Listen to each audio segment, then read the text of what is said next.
Salik Yashika starting in 2 minutes. Wait करो, कुछ student शायद और ऐड करेंगे. Okay sir.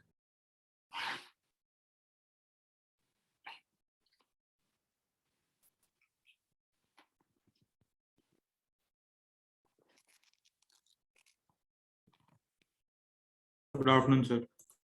Check.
अक्षत, तुम एब्सेंट थे लास्ट क्लास में?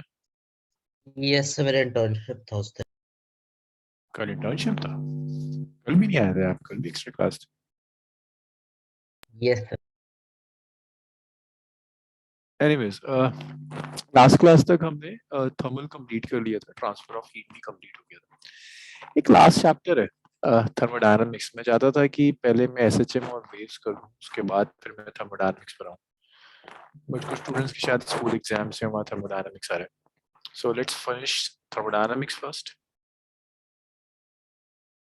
फिर उसके बाद हम एसएचएम एंड वेव्स करेंगे.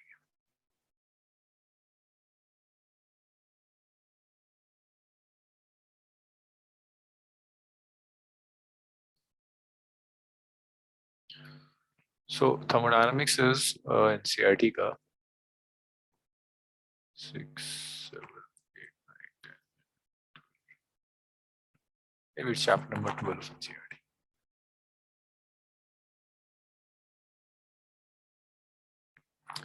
अच्छा, दिवांश और ऋषिक, आपने इस बैच को ज्वाइन किया. आप लोगों की बैच में कौन सा टॉपिक हो रहा था? So gravitation. ग्रेविटेशन. ओके. सो ग्रेविटेशन में क्या टॉपिक था? आप क्या कर रहे थे ग्रेविटेशन में? एग्जैक्टली टॉपिक क्या था? सर पोटेंशियल चल रहा था. Yes sir. ओके, पोटेंशियल चल रहा है. वो पोर्शन मैं कंप्लीट करूंगा आपका. इस बैच के अंदर we have already finish, like वो सारा पोर्शन कंप्लीट हो गया है. तब ग्रेविटेशन हो चुका है, सॉलिड्स हो चुका है, फ्लूइड हो चुका है, थर्मल हो चुका है. लास्ट टॉपिक है थर्मोडायनामिक्स. इसके बाद एक लास्ट यूनिट है SHM and waves. So with in 2 weeks will finish the syllabus in this batch.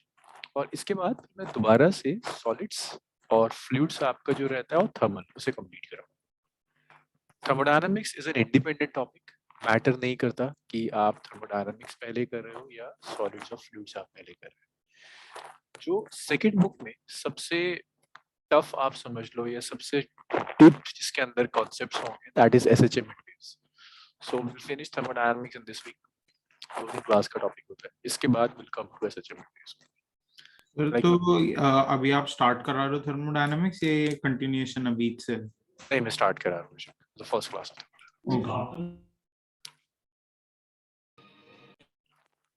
Okay Divansh, so thermodynamics हम फिनिश करेंगे. सो देखो थर्मोडायनामिक्स क्या होगा. थर्मोडायनामिक्स वो पर्टिकुलर ब्रांच है फिजिक्स की जिसमें आप हीट एनर्जी पढ़ोगे, वर्क डन पढ़ोगे और बेसिकली आप रिलेशन पढ़ोगे between heat energy and work. It's a branch of physics which relates heat energy and work.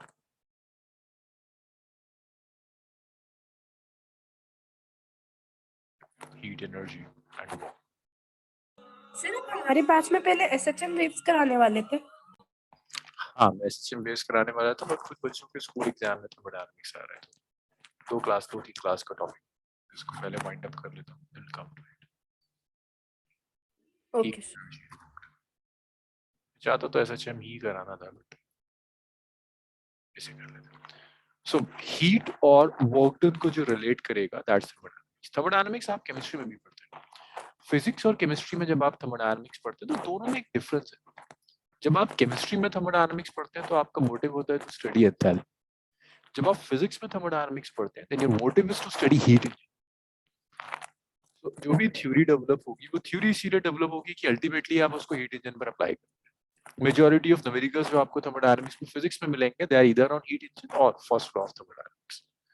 Motive यहाँ पर यही है कि आप हीट इंजन स्टडी करें। अब थर्मोडायनामिक्स को स्टार्ट करने के लिए कुछ थर्मोडायनामिकल पैरामीटर्स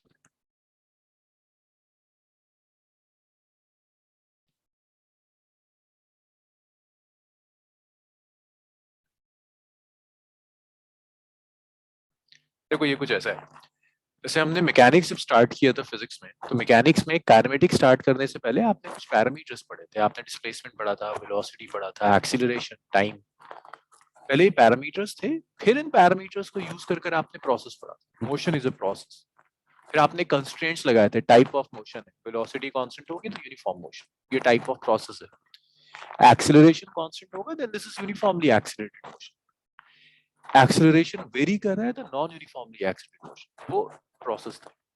तो जैसे आप मैकेनिक्स में पैरामीटर्स पढ़ते हैं, स्पीड, वेलोसिटी, एक्सीलरेशन, डिस्प्लेसमेंट, बिल्कुल वैसे ही थर्मोडायनामिक्स में भी कुछ पैरामीटर्स आएंगे, they are known as thermodynamical parameters. Thermodynamical parameters are pressure, volume, temperature, internal energy. ये वो पैरामीटर्स हैं जो आपके सिस्टम की स्टेट को डिफाइन करेंगे। दे define state of the system. They define state of system. Just like velocity, displacement, acceleration जो kinematics में था, उनकी जगह आप ये पैरामीटर्स यूज करते हैं। प्रेशर यूज करते हैं, वॉल्यूम यूज करते हैं, टेम्परेचर यूज करते हैं, इंटरनल एनर्जी यूज करते हैं। These are thermodynamical parameters. इन थर्मोडायनामिकल पैरामीटर्स के बाद एक और टर्म आती है जिसे कहते हैं equation of state. Equation of state. Equation of state का मैकेनिक्स में एग्जांपल है, जैसे आप ये इक्वेशन पढ़ते हैं S is ut plus half AD square. This is a typical equation of state in mechanics. इसी equation of state क्या कर रही है, कई thermodynamical parameters को connect कर रही है। This is connecting displacement with initial velocity, with time, with acceleration. अलग-अलग thermodynamical parameters को जो equation connect कर रही है, that is equation of state. यहाँ भी equation of state का मतलब होगा equation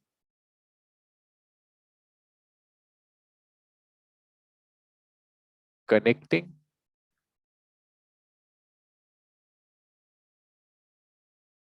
different thermodynamical parameters.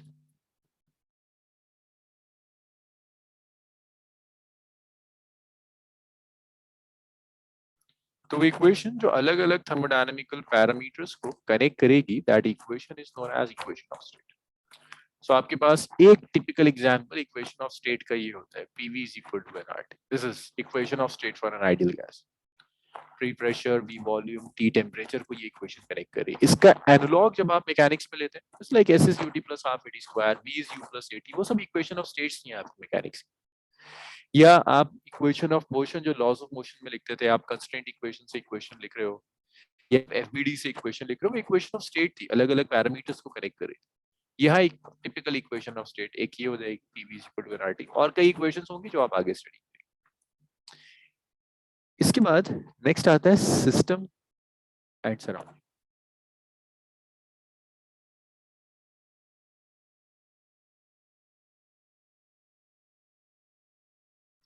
ये जो भी आप थर्मोडायनामिकल पैरामीटर स्टडी करेंगे, आप इनके बीच में जो रिलेशन लिखेंगे that is equation of state. इस इक्वेशन को, इन पैरामीटर्स को स्टडी करने के लिए आपको सिस्टम चाहिए। मैकेनिक्स में सिस्टम था लाइक एक कार है मूव कर रही है, वो आपके लिए सिस्टम है जिसे आप स्टडी कर रहे हैं। एक स्टोन है जिसे आपने फेंक दिया, वो स्टोन एक सिस्टम है जिसे आप स्टडी कर रहे हैं। फ्लूइड में आप पढ़ते हो लिक्विड फ्लो कर रहा है, वो लिक्विड आपका सिस्टम है जिसे आप स्टडी कर रहे हैं। यहाँ भी आपको चाहिए सिस्टम और सराउंडिंग जिसे आप स्टडी करें, वो ऑब्जेक्ट, वो सिस्टम जिसके लिए आप थर्मोडायनामिकल पैरामीटर्स कनेक्ट कैलकुलेट करोगे, वो ऑब्जेक्ट्स, वो सिस्टम जिसके लिए आप इक्वेशन ऑफ स्टेट लिखोगे। तो देखो थर्मोडायनामिक्स में सिस्टम बहुत ब्रॉड वर्ड है। सिस्टम का मतलब है यूनिवर्स का वो पार्ट जिसे आप स्टडी कर रहे हो, वो आपके लिए सिस्टम। वो कुछ भी हो सकता है।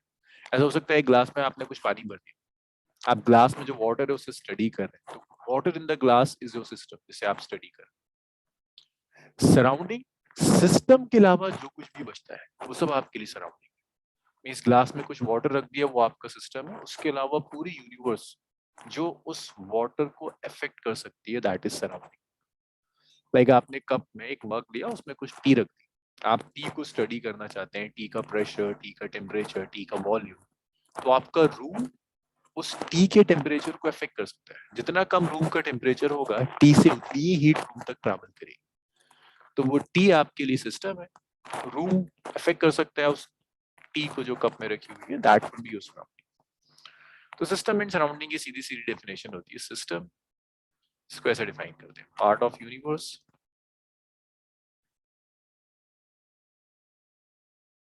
under thermodynamical consideration.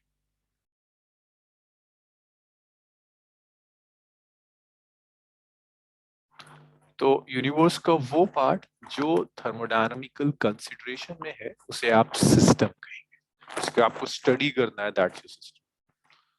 और सिस्टम के अलावा जो कुछ भी है दैट्स सराउंडिंग।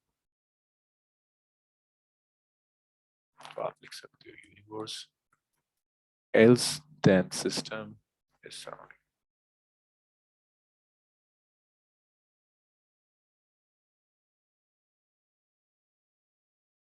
अब ये जो आपका सिस्टम है, इसे आप फर्दर 3 पार्ट्स में क्लासिफाई कर सकते हैं। 3 तरह के सिस्टम हो सकते हैं।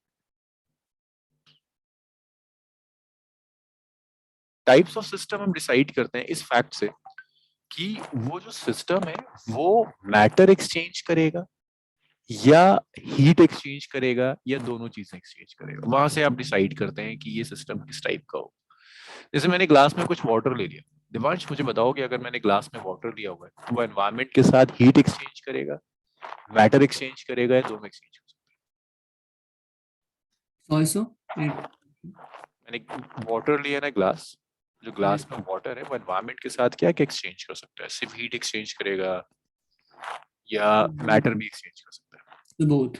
बोथ है ना, क्योंकि अगर आपने ग्लास ओपन है तो वाटर वेपर बाहर जाएगा, तो वाटर के पार्टिकल्स बाहर जा सकते हैं, वेपर की फॉर्म में बाहर निकल जाएंगे और हीट तो एक्सचेंज कर ही सकता है। सो वो सिस्टम जो मैटर भी एक्सचेंज करेगा, हीट भी एक्सचेंज करेगा, that is an example of open system.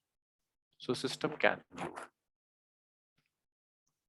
अच्छा, अब अगर इस ग्लास को मैं ढक देता हूँ, मैंने कोई कैप लगा दी है इस ग्लास में, वाह, अब क्या ये मैटर और हीट दोनों एक्सचेंज कर सकता है? मैंने ग्लास को कवर कर दिया एक और ग्लास, अब क्या एक्सचेंज होगा? Sir, nothing. मैटर एक्सचेंज होगा? No, sir. No, नहीं, मैटर कैसे एक्सचेंज हो जाएगा? मैंने ग्लास लिया, उसको ढक दिया, अब क्या एक्सचेंज करेगा वो? सिर्फ हीट एक्सचेंज कर सकता है ना। हीट एंटर कर सकती है ग्लास में या ग्लास से हीट बाहर आ सकती है। ऐसे सिस्टम को आप क्या कहोगे? This is a close system. और अगर मैं आपसे कहूं कि ग्लास की जगह मैंने थर्मस ले लिया, थर्मल फ्लास्क ले लिया, थर्मल फ्लास्क जिसमें से हीट ना एंटर कर सकती है ना हीट बाहर जा सकती है, ऐसे सिस्टम को आप कहते हो this is insulated system.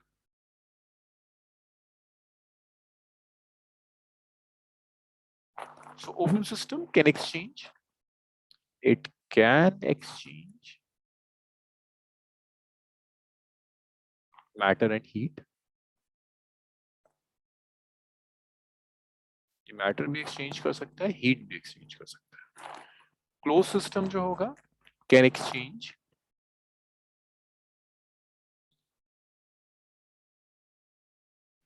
Only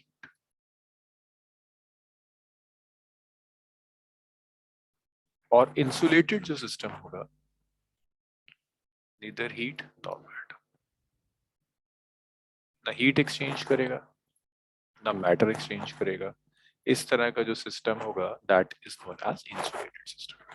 तो ये तीन तरह के सिस्टम्स आते हैं जब आप स्टडी करते हो, open system, close system, insulated system. Usually जिस ऑब्जेक्ट को हम स्टडी करते हैं, हम एक कंटेनर लेंगे, उस कंटेनर में गैस रख देंगे और यहाँ एक पिस्टन लगा देते हैं। दिस इज अ सिस्टम जिसे आप थर्मोडायनेमिक्स में स्टडी करेंगे।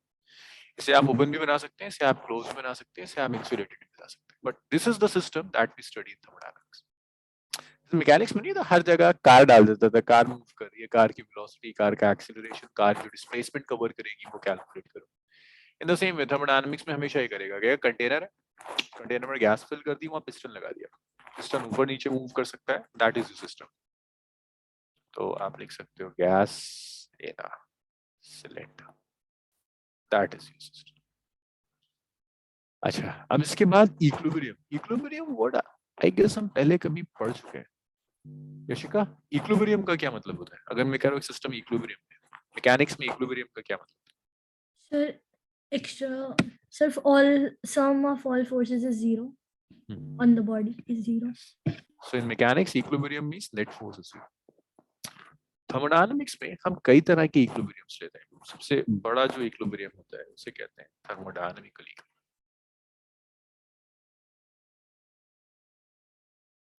थर्मोडायनामिकल इक्विलिब्रियम बहुत बड़ा टर्म है, थर्मोडायनामिकल इक्विलिब्रियम। अगर मैं आपसे कह रहा हूँ एक सिस्टम थर्मोडायनामिकल इक्विलिब्रियम में है, दैट मींस ये सिस्टम मल्टीपल इक्विलिब्रियम्स में। थर्मोडायनामिकल इक्विलिब्रियम मींस आपका जो सिस्टम, इस सिस्टम में थर्मल इक्विलिब्रियम,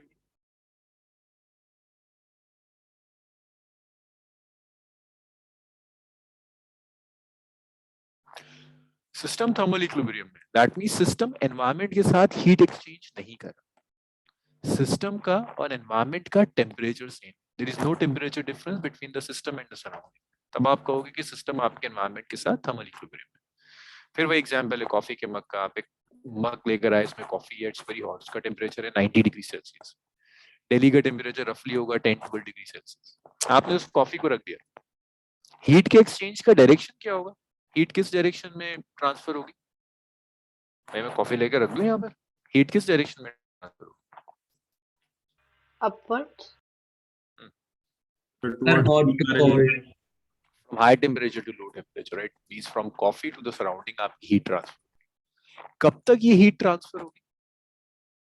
तो एक्सटेंट होगी जिसके बाद हीट ट्रांसफर होना बंद कर देगी। कब तक हीट ट्रांसफर होगी? So until दोनों का टेम्परेचर सेम हो जाए, जब तक दोनों का टेम्परेचर सेम हो जाए, लाइक जब तक कॉफी और रूम का टेम्परेचर सेम हो जाए। लाइक रूम टेम्परेचर अगर 11 है, कॉफी का टेम्परेचर भी 11 हो गया, अब हीट एक्सचेंज होनी बंद। तब आप कहोगे कि अब ये जो कॉफी का कप है, this is at thermal equilibrium with the surrounding. So thermal equilibrium means no exchange of heat, no exchange of heat with surrounding.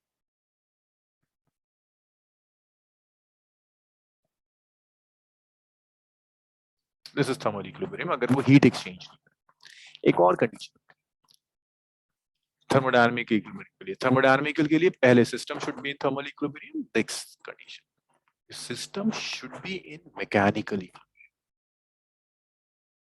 Mechanical equilibrium जो आप मैकेनिक्स में पढ़कर आते हैं कि आपके सिस्टम पर कोई नेट फोर्स का, और इसको जब आप थर्मोडायनामिक्स में पढ़ते हैं तो आप ऐसे लिखते हो कि प्रेशर कांस्टेंट है, प्रेशर चेंज नहीं। मींस जितना प्रेशर सिस्टम सराउंडिंग पर अप्लाई करेगा उतना ही प्रेशर सराउंडिंग सिस्टम पर अप्लाई करेगी, प्रेशर कांस्टेंट। Pressure change. एक और कंडीशन है, अगर एक सिस्टम थर्मोडायनामिकल इक्विलिब्रियम में है, so that should also be chemical equilibrium. Chemical equilibrium का मतलब है कोई केमिकल रिएक्शन नहीं,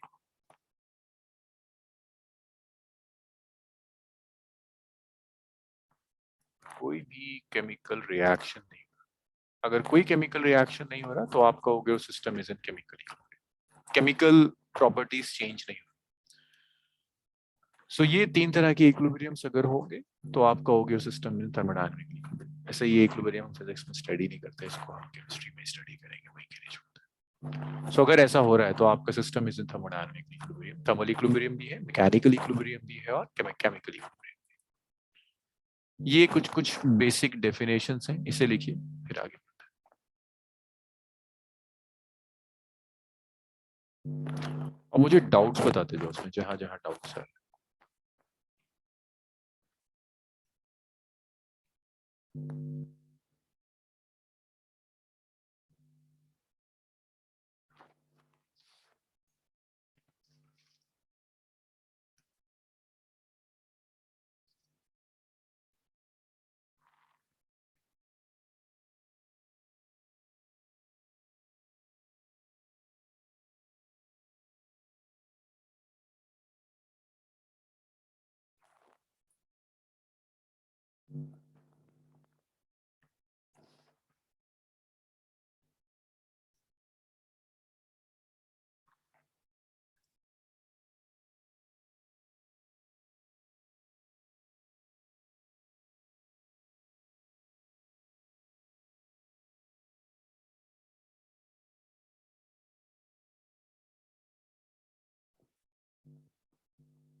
थोड़ा सा रह गया तो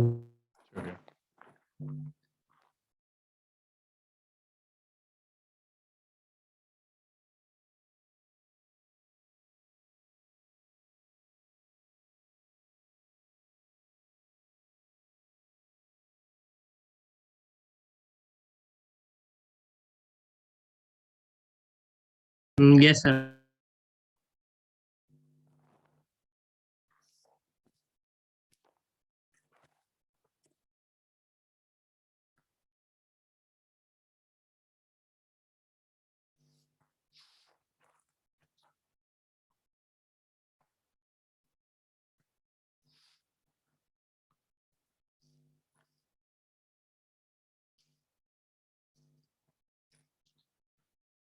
मतलब ये टॉपिक थर्मल से लीजिए।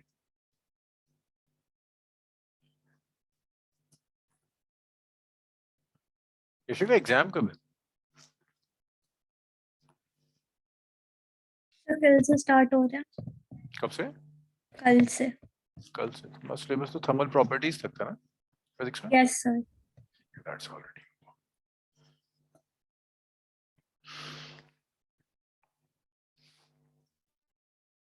सर मेरा फ्राइडे को फिजिक्स एग्जाम है, उसमें टर्म 2 के पहले 2 आ रहे हैं, जो फ्लूइड एंड रिजिड बॉडी का वाला। कब फ्राइडे को ऋषिक? हाँ सर। ओके लेट तो सर याद कुछ पढ़ा है? कुछ पढ़ा है थोड़ा बहुत भी? सर फर्स्ट चैप्टर मैंने खुद से पूरा एनसीईआरटी से पढ़ लिया है। ओके तो एक काम कर सकते हैं, कुछ की मैं रिकॉर्डिंग्स देता हूँ, ठीक है? कुछ पोर्शन Yes, हम बैठ के साथ में कर लेते हैं, जल्दी हो जाएगा। Okay sir. तो फ्राइडे है ना तुम्हारा एग्जाम? स्कूल तो नहीं है अभी? मॉर्निंग फ्री है? हाँ सर मैं फ्री हूँ मॉर्निंग। ठीक है, मैं निष्कर्ष से क्या कि आपको टाइमिंग से इन्फॉर्म करवा। सॉलिड्स में तो बहुत कुछ कट गया, स्कूल एग्जाम से बहुत कुछ नहीं आ रहा सॉलिड्स में। फ्लूइड का मेजर पार्ट है। सॉलिड तो सर मैंने पढ़ लिया है, एनसीईआरटी से क्वेश्चंस भी कर लिए उसके सारे।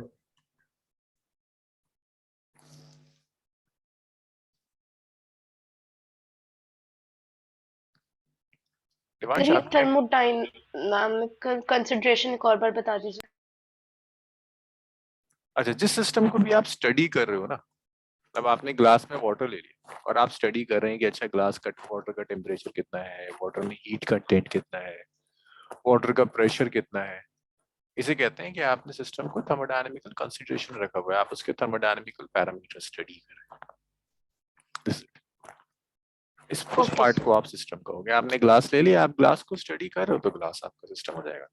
ग्लास के अलावा जो कुछ भी होगा वो सब आपके लिए सराउंडिंग है।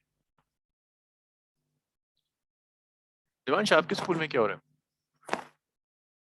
है? सर हमारे यहाँ फ्लूइड्स हो चुका है सर, जैन एंड में पेपर है तो सर आराम से जा रहा है, ऐसा कुछ हार्ड एंड फास्ट नहीं है। क्या क्या हुआ?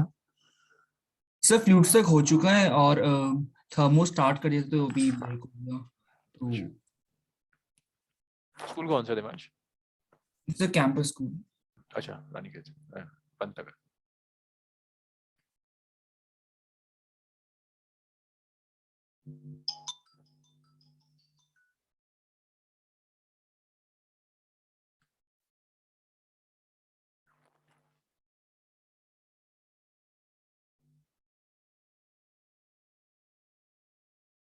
सर ये जो एग्जाम्पल था ये किस चीज का था? कौन सा एग्जाम? सर ये? ये वाला। मतलब ये सिस्टम है जिसे हम स्टडी करेंगे, इसको हम तीनों तरह से यूज कर सकते हैं, ओपन भी, क्लोज भी और इंसुलेटेड। ठीक है सर। अगर मैंने पिस्टन हटा दिया तो ये ओपन सिस्टम है, वॉल्स कंडक्टिंग है तो ये क्लोज सिस्टम है, वॉल्स इंसुलेटिंग है तो ये आइसोलेटेड इंसुलेटेड सिस्टम।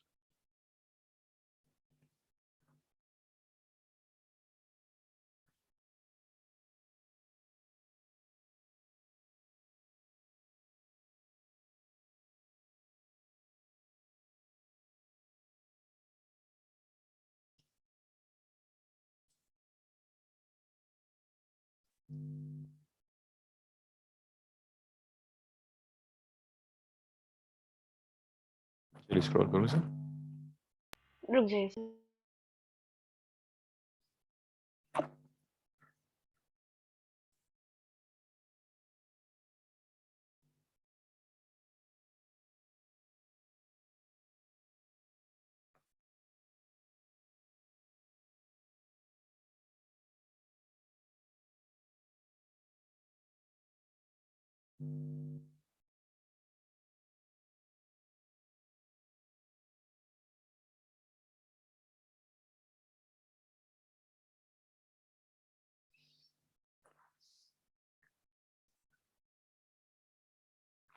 नेक्स्ट देखिए, थर्मोडायनेमिकल इक्विलिब्रियम के बाद the next is the concept of internal energy. अब कुछ कुछ थर्मोडायनेमिकल पैरामीटर्स जरा डिटेल में, जैसे इंटरनल एनर्जी मैंने थर्मल में भी डिस्कस किया था, बट पूरी डिटेल उसकी थर्मोडायनेमिक्स में आती है। इंटरनल एनर्जी देखिए क्या, आपने एक सिस्टम ले लिया, उस सिस्टम का जो टोटल हीट कंटेंट है that is internal energy. Internal energy is total heat content of the system.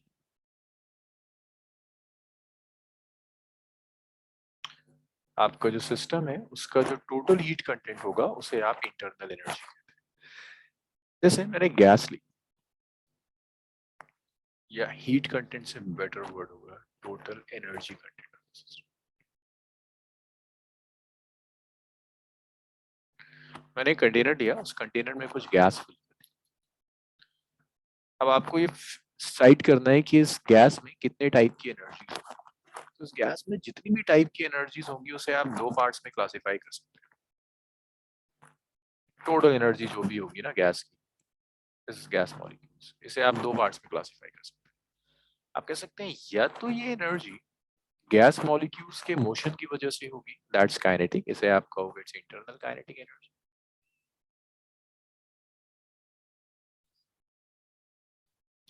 या ये एनर्जी मॉलिक्यूलर मॉलिक्यूलर इंटरेक्शन की वजह से होगी। गैस का एक मॉलिक्यूल दूसरे मॉलिक्यूल पर जो फोर्स अप्लाई करेगा, इसे कहते हैं molecular interaction,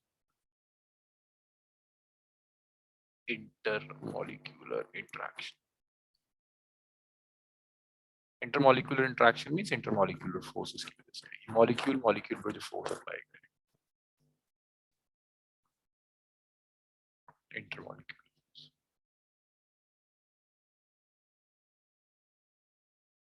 interaction means force. अब ये जो इंटरनल काइनेटिक एनर्जी है, इसको भी आप फर्दर सेवरल पार्ट्स में आप इसे डिवाइड कर सकते हैं। ये जो इंटरनल काइनेटिक एनर्जी, देखो कितने टाइप की मोशंस हो सकते हैं। हो सकता है आपका पार्टिकल स्ट्रेट लाइन में जा रहा हो, ये भी पॉसिबिलिटी है कि आपका पार्टिकल रोटेट कर रहा हो, ये भी पॉसिबिलिटी है कि आपका पार्टिकल वाइब्रेट कर रहा हो। So this internal kinetic energy can be translation, it can be translation, this can be vibration, this can be rotation. So molecule में तीन टाइप की मोशंस हो सकते हैं। ट्रांसलेशनल मोशन ऑफ मॉलिक्यूल की वजह से आ सकता है, वाइब्रेशनल मोशन ऑफ मॉलिक्यूल की वजह से आ सकता है, रोटेशनल मोशन ऑफ मॉलिक्यूल की वजह से आ सकता है। These are internal kinetic. और इंटरमॉलिक्यूलर फोर्स की वजह से जो एनर्जी आएगी उसे आप कहोगे that's potential in nature, that's potential. अब इन दोनों एनर्जीज में से ये जो इंटरनल काइनेटिक एनर्जी है, it depends only on temperature. ये सिर्फ और सिर्फ टेम्परेचर पर डिपेंड करती है, ओनली ऑन टेम्परेचर। और ये जो इंटरनल पोटेंशियल एनर्जी है, ये मॉलिक्यूलर इंटरेक्शन पर डिपेंड कर रही है, मॉलिक्यूल्स एक दूसरे पर कितनी फोर्स एक्सर्ट कर। अच्छा, आइडियल गैस अगर मैं ले लूं, मैं कहता हूं मेरा system is an ideal gas Akshat, तो आइडियल गैस के मॉलिक्यूल्स के बीच में फोर्स कैसे क्या होती है, कितनी होती है, कुछ याद है? ये आप केमिस्ट्री में करते हो, फिजिक्स में नहीं, फिर भी कुछ याद हो अक्षत? आइडियल गैस के मॉलिक्यूल्स के बीच में फोर्स कितनी होती है? अक्षत को नहीं पता। दिव्यांशु? गुड। नोहा, नोहा का आंसर सही है। दिव्यांशु को भी नहीं पता। Umar, force between the molecules of an ideal gas? Divyan? Good Umar. भाई देखो, आइडियल गैस में कुछ अप्रोक्सीमेशंस लेते हैं कि अगर कोई सिस्टम आइडियल है तो वो कुछ कुछ प्रॉपर्टीज को फॉलो करेगा। अगर आप, yes Rishik, good.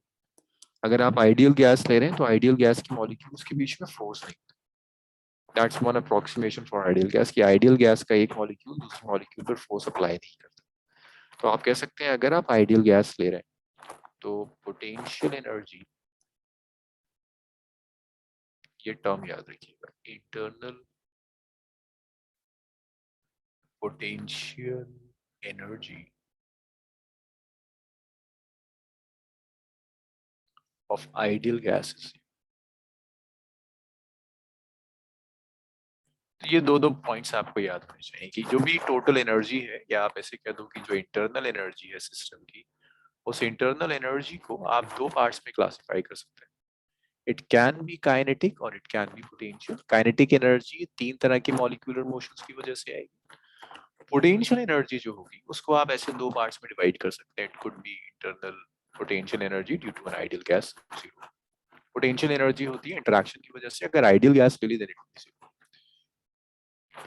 Total in general जो टोटल इंटरनल एनर्जी होती है, that's internal kinetic energy plus internal potential energy. तो ये तो थ्योरी हुई। इसे आप यूज कैसे करेंगे? यूजुअली आपको आइडियल गैस देता है एज अ सिस्टम। आपको जो सिस्टम देगा वो सिस्टम देगा आइडियल गैस। अगर आपके पास आइडियल गैस है तो उसकी जो इंटरनल पोटेंशियल एनर्जी है, दैट इज ओनली जो एग्जिस्ट करती है, that is internal kinetic energy. So it will depends only on temperature. It depends only on temperature. सिर्फ और सिर्फ टेम्परेचर पर डिपेंड करेगी। तो अगर मैं आपसे कहता हूं कि there is no change in temperature for an ideal gas, this will imply that there is no change in internal energy. This is how we use this concept in thermodynamics. Thermodynamics में ऐसे use होगा। वो आपसे कहेगा कि अच्छा system जो है ना आइसोथर्मल प्रोसेस से जा रहा है। Isothermal process means no change in temperature. जब टेम्परेचर में कोई चेंज नहीं है तो इंटरनल एनर्जी में कोई चेंज नहीं है। चेंज इन इंटरनल एनर्जी में भी zero. This is for an ideal gas. एक चीज और भी आपको याद रखना कि इंटरनल एनर्जी में जो चेंज है वो इनिशियल और फाइनल स्टेट पे डिपेंड करता है, पाथ पे डिपेंड नहीं करता। तो ये भी आपको याद रखना होगा, change in internal energy, change in internal energy depends only on initial and final state of the system. Initial and final state of system. कि इंटरनल एनर्जी में जो चेंज होगा ये सिर्फ डिपेंड करेगा initial and final state of system, not on the path.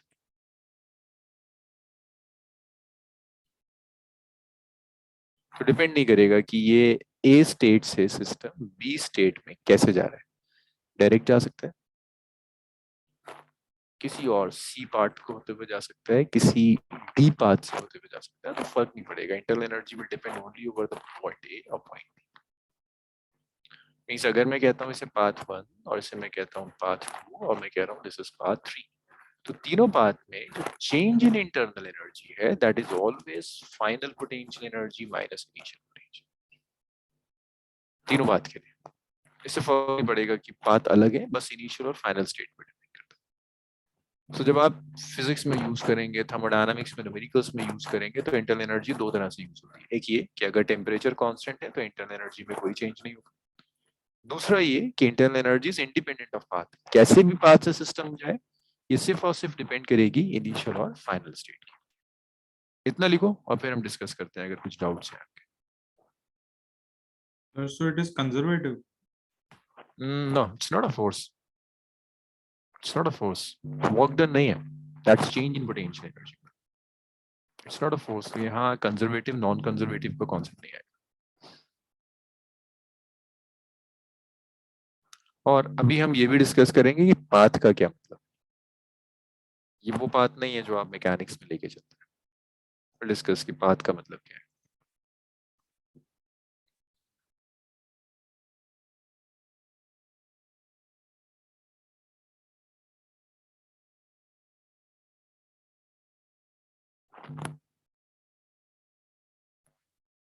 इसमें कोई doubt किसी को?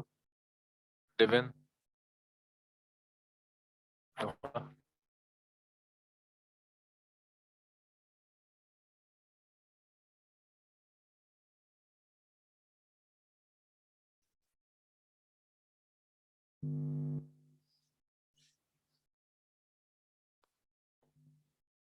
डेविन मैं होस्ट हूँ। हाँ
नोट कर लिया सबने? स्क्रॉल करूं इसे? सालिक, यशका? एक मिनट से लास्ट लाइन लिखता हूँ। Yes, sir. अच्छा अब ये समझो, जब मैं कह रहा हूँ पाथ, तो यहाँ पाथ से क्या मतलब? अगर मैं कहता हूँ एक गैस है और मैं आइडियल गैस को की स्टेट चेंज कर रहा हूँ, बार बार मैं ये टर्म यूज करूंगा कि मैं आइडियल गैस को किसी एक पाथ पर लेकर के, इसका मतलब ये नहीं होगा कि मैं इस कंटेनर को यहाँ से उठाकर यहाँ ले आया। थर्मोडायनामिक्स है, मैकेनिक्स नहीं है। आप बॉडी को मूव नहीं कर रहे। यह स्टेट चेंज करने का मतलब है कि इनिशियली आपकी गैस का कुछ प्रेशर, कुछ वॉल्यूम, कुछ टेम्परेचर रहा होगा, मैंने उसकी स्टेट चेंज कर दी। मीन्स यही थी, मैंने उसे कंप्रेस किया, उसका प्रेशर चेंज हो गया, वॉल्यूम चेंज हो गया, T2 चेंज हो गया, तो स्टेट चेंज। डिफरेंट पार्ट्स का मतलब है आप स्टेट कई तरह से चेंज कर सकते हैं। जैसे आपके पास एक गैस थी, इनिशियली उसका प्रेशर था 20 पास्कल, उसका टेम्परेचर था 100 केल्विन, और फाइनली उसका प्रेशर हो गया 120 पास्कल और टेम्परेचर हो गया 200 केल्विन। कुछ करा आपने जिससे स्टेट चेंज हो। आप कई पाथ के थ्रू ये स्टेट चेंज कर सकते हैं। आप ऐसे कर सकते हैं कि आप डायरेक्टली चेंज कर दें, या आप ऐसे कर सकते हो, आप 20 पास्कल से पहले स्टेट को 30 पास्कल कर दो, प्रेशर टेम्परेचर 100 केल्विन से 120 केल्विन, फिर आपने चेंज कर दिया। ये है स्टेट चेंज करना अलग अलग पाथ के थ्रू। आप ऐसे भी कर सकते थे कि 30 से फिर कहीं आप लेकर आओ 50-60 में प्रेशर चेंज कर दो, फिर दोबारा से आप यहीं लेकर आ दो। सो यहाँ पर जो चेंजेस हो रहे हैं वो पाथ पे कि अलग अलग पाथ के थ्रू आप स्टेट चेंज कर रहे हैं। डजंट मीन कि मैं गैस को मूव करा रहा हूँ। मैंने बस गैस एक जगह रखी थी, मैंने उसका प्रेशर, उसका वॉल्यूम, उसका टेम्परेचर सब चेंज कर। यहाँ तक क्लियर है? ये समझ में आया स्टेट का क्या मतलब है? सर तो अगर ट्यूब से हम पास करा रहे हैं गैस तो वो नहीं हुआ बात। अगर आप नहीं, वो जो ट्यूब में जो गैस मूव करी वो आपके लिए पाथ नहीं है। आपके लिए पाथ का मतलब है कि गैस का इनिशियल प्रेशर, वॉल्यूम, टेम्परेचर क्या था, और गैस का फाइनल वॉल्यूम, प्रेशर, टेम्परेचर क्या, ये पाथ का मतलब। Okay sir. अच्छा, इसके बाद नेक्स्ट देखिए।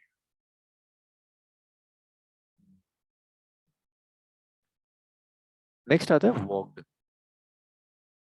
फर्स्ट क्लास है थर्मोडायनामिक्स की, बहुत पैरामीटर्स हैं, बहुत नए नए कॉन्सेप्ट्स हैं, वो यूज होते चले जाएंगे।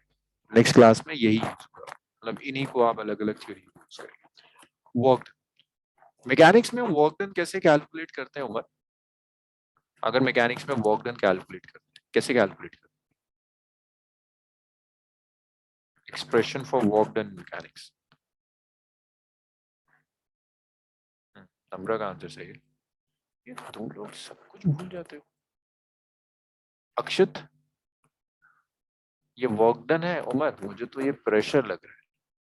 अक्षत, कुछ याद है वर्क डन का एक्सप्रेशन? राइट ऋषिक, सही है। नोहा का ठीक है, नोमा का भी ठीक है। उमर, ये भी वर्क डन नहीं होता, फोर्स अपॉन टाइम तो कुछ भी नहीं होता। अक्षत, कुछ याद है वर्क डन क्या था? ठीक है, वर्क डन मैकेनिक्स में जब आप वर्क डन लेते हैं, then work done is the dot product of force and displacement. या कि यहाँ पर जब आप थर्मोडायनामिक्स में आओगे, हाँ जी अक्षत, चलो गुड, याद है आपको। थर्मोडायनामिक्स में वर्क डन कैलकुलेट करने के लिए हम प्रेशर और वॉल्यूम को रिलेट करते हैं। तो इन थर्मोडायनामिक्स वर्क डन का expression, work done is integral of D. we can derive it from f dot dx, but कोई जरूरत नहीं है इस derivation। work done is v1 to v2 dd। this is work done in thermodynamics। अब यहीं पर अगर मैं आपसे कहता हूं कि प्रेशर कांस्टेंट है, प्रेशर कांस्टेंट है, that means you can take this pressure outside this integral and you will be left with v1 to v2, it's dv। so आप प्रेशर कांस्टेंट था, आप बाहर ले आए। dv को जब आप इंटीग्रेट करोगे, it's v and the limit is from v1 to v2। so आप लिख सकते हो वर्क डन का एक्सप्रेशन होगा it's p, it's v2 minus v। और आप इसे कुछ ऐसे लिख सकते हैं कि work done will be pressure into change in volume. So ये आप तब यूज करोगे जब आपका प्रेशर वेरिएबल होगा। ऑल्दो कांस्टेंट प्रेशर के लिए भी आप यूज कर सकते हैं, लेकिन कांस्टेंट प्रेशर के लिए इसे यूज करोगे तो आप अननेसेसरी लेंदी कर, और इसे आप तब यूज करोगे जब प्रेशर कांस्टेंट। अगर प्रेशर कांस्टेंट है तब आप सिंपल प्रेशर लो और चेंज इन वॉल्यूम से multiply. So this is how we calculate work in thermodynamics. Either you integrate pressure with volume or you can use pressure into change in volume। That's pressure is constant। इसके बाद एक term और, work done positive भी हो सकता है, work done negative भी हो सकता है। दैट डिपेंड्स कि चेंज इन वॉल्यूम कैसा है। अगर आपको चाहिए पॉजिटिव वर्क,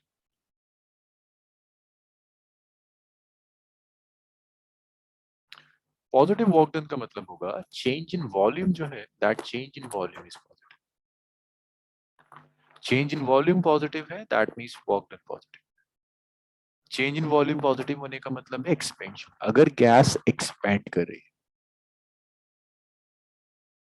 गैस में एक्सपेंशन हो रहा है, तो वॉल्यूम इंक्रीज होगा, चेंज इन वॉल्यूम पॉजिटिव होगा, ये work done will be positive. Negative work done, instead of expansion, अगर आपकी गैस कंप्रेस करे, means change in volume is negative, compression है, फाइनल वॉल्यूम इनिशियल वॉल्यूम से कम है, तब चेंज नेगेटिव है। तो आप लिखोगे आपका जो वर्क डन है, then that work done will be negative, work done negative. एक चीज और इंपॉर्टेंट है, ये जो वर्क डन पॉजिटिव है ना, जिसमें गैस एक्सपेंड हुई है, इसे कहते हैं work done by the gas, work done by the gas.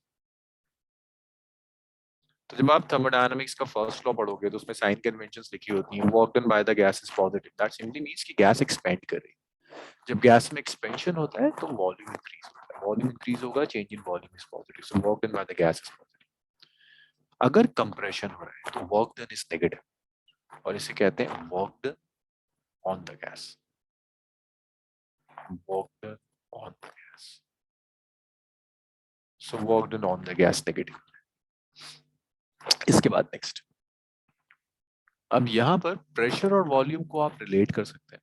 जब आप प्रेशर और वॉल्यूम में ग्राफ प्लॉट करोगे उसे कहते हैं पीवी ग्राफ, और इसी को इंडिकेटर डायग्राम भी कहते हैं, इंडिकेटर डायग्राम। सो देखो इंडिकेटर डायग्राम का रीजन, इंडिकेटर वर्ड आता है, प्रेशर और वॉल्यूम को एक्सपेरिमेंटली मेजर करने के लिए आप जो डिवाइस यूज करते हैं उसका नाम इंडिकेटर होता है। तो वो डिवाइस जो साइमल्टेनियसली आपको बताएगी कि एक्सपेरिमेंट में अच्छा गैस का प्रेशर ये था, गैस का वॉल्यूम ये है, that device is known as indicator, that's why we call this as indicator diagram, it's a PV graph. तो कुछ शेप ये होता है PV diagram, this is volume, this is pressure, and this is the shape of the graph. ये PV diagram, कि आप volume increase कर रहे हैं, प्रेशर डिक्रीज होता चला जा रहा है, दैट्स अ पीवी डायग्राम। अब इस और ऐसा भी हो सकता है कि आप वॉल्यूम डिक्रीज करो और प्रेशर इंक्रीज कर दें, that depends upon that. Divyan मुझे बताओगे फर्स्ट डायग्राम और सेकंड डायग्राम में से कौन सा डायग्राम एक्सपेंशन का है और कौन सा डायग्राम कंप्रेशन का है? दिव्यन, सेकंड वाला कंप्रेशन है, राइट, गुड। सो सेकंड वाले में दिख रहा है कि वॉल्यूम डिक्रीज हो रहा है, so it's compression and this is expansion. So this दिख रहा है आपको कि वॉल्यूम बढ़ता चला जा रहा है, so this one is expansion.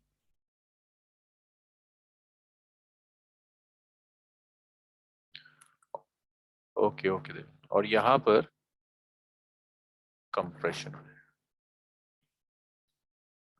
अच्छा, अब इस इंडिकेटर डायग्राम से ना आप वर्क डन कैलकुलेट कर सकते हो। किसी को याद है हमने ग्राफ किया था, बहुत डिटेल में किया था, ग्राफ के क्या क्या सिग्निफिकेंस होते हैं, ग्राफ से आप इंफॉर्मेशन कैसे निकाल सकते हैं? दो सिग्निफिकेंस पढ़े थे हमने ग्राफ के, बताएगा ग्राफ के कौन से दो सिग्निफिकेंस होते हैं? अगर आपको ग्राफ दिया हुआ है और उस ग्राफ से आप कुछ क्वांटिटीज कैलकुलेट करना चाहते हैं तो दो मेथड्स होते हैं। एरिया और स्लोप। Area, right, good. नहीं होगा मैग्नीट्यूड डायरेक्शन नहीं, ग्राफ में दो सिग्निफिकेंस होते हैं, या तो ग्राफ के एरिया से कोई क्वांटिटी आई या ग्राफ के स्लोप से कोई क्वांटिटी। अब यहाँ देखो आपको वर्क डन चाहिए, वर्क डन प्रेशर और वॉल्यूम को मल्टीप्लाई कर आता है। अगर कोई क्वांटिटी y कोऑर्डिनेट और x कोऑर्डिनेट को मल्टीप्लाई कर आती है तो नंबर वो कहां से मिलेगी आपको? स्लोप से मिलेगी, एरिया से मिलेगी? एरिया से मिलेगी। एरिया से मिलेगी। सो p और v को अगर मल्टीप्लाई करके कोई क्वांटिटी आ रही है तो वर्क डन देगा। So work done is area under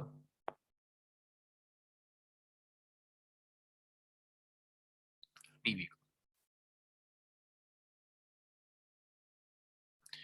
PV curve के अंडर जो एरिया होगा वो एरिया आपको वर्क डन देगा। Area under the curve is this, area under the curve is this, this is this worked, this area is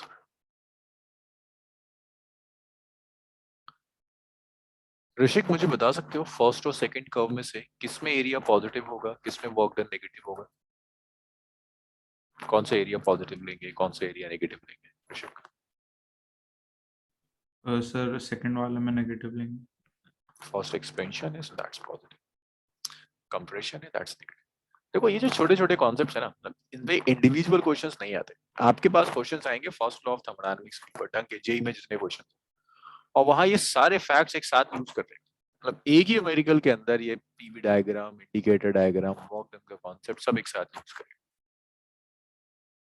so work done is area under PV का। इसके बाद next एक और process होता है जिसे हम कहते हैं साइक्लिक प्रोसेस। प्रोसेस यूज करते हैं जिसे हम कहते हैं cyclic process.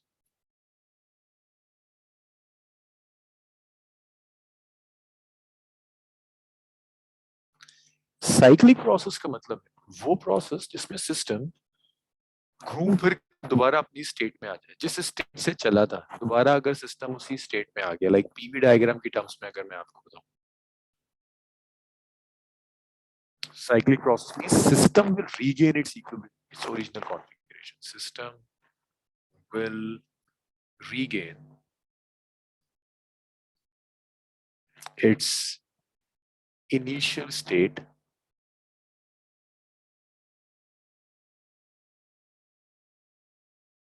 after series of changes.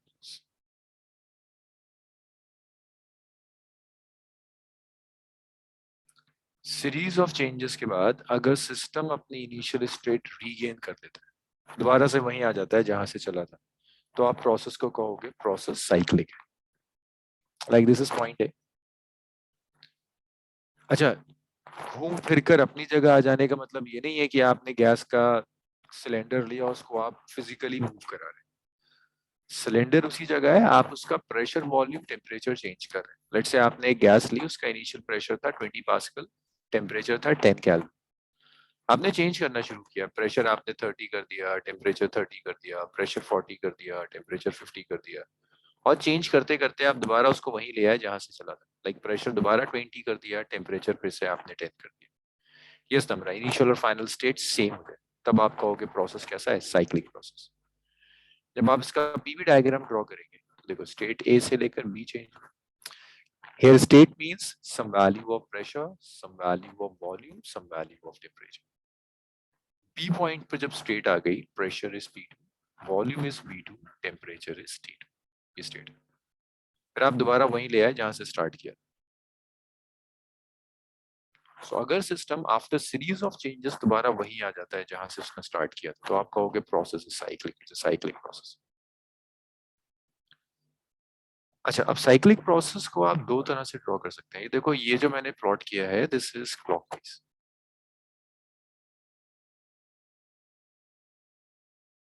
Means पहले एक्सपेंशन हुआ, फिर कंप्रेशन। आप ऐसे भी ड्रॉ कर सकते हो इसे, this is V and this is P। क्या आप कहो कि पहले इसमें कंप्रेशन हुआ और फिर expansion. This is A initial state and this is state B final state. P1 V1 T1, this is P2 V2 T2।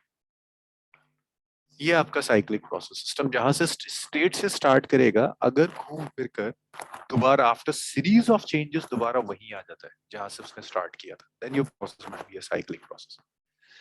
अच्छा, अब ये दोनों पीवी डायग्राम देखो और मुझे जरा कुछ कुछ इसमें से ना डेटा बताना शुरू करो। डायग्राम देख लो पहले दोनों ढंग से। अच्छा, अब ये मुझे कौन बताएगा किसने बहुत टाइम से किसका आंसर नहीं आया? नोहा का बहुत टाइम से आंसर नहीं आया। नोहा, फर्स्ट डायग्राम में ये चेक करके बताओ कि कौन सा वर्क डन ज्यादा है, एक्सपेंशन का वर्क डन ज्यादा है, कंप्रेशन का वर्क डन ज्यादा है, और it can't be decided. Noha, mic on कीजिए नोहा और मुझे बताइए फर्स्ट डायग्राम्स में आप क्या कंक्लूड कर पा रही है? एक्सपेंशन का वर्क डन ज्यादा है, कंप्रेशन का वर्क डन ज्यादा है, और इट कांट बी डिसाइडेड। इतना टफ नहीं है क्या आंसर ना पाए इसका।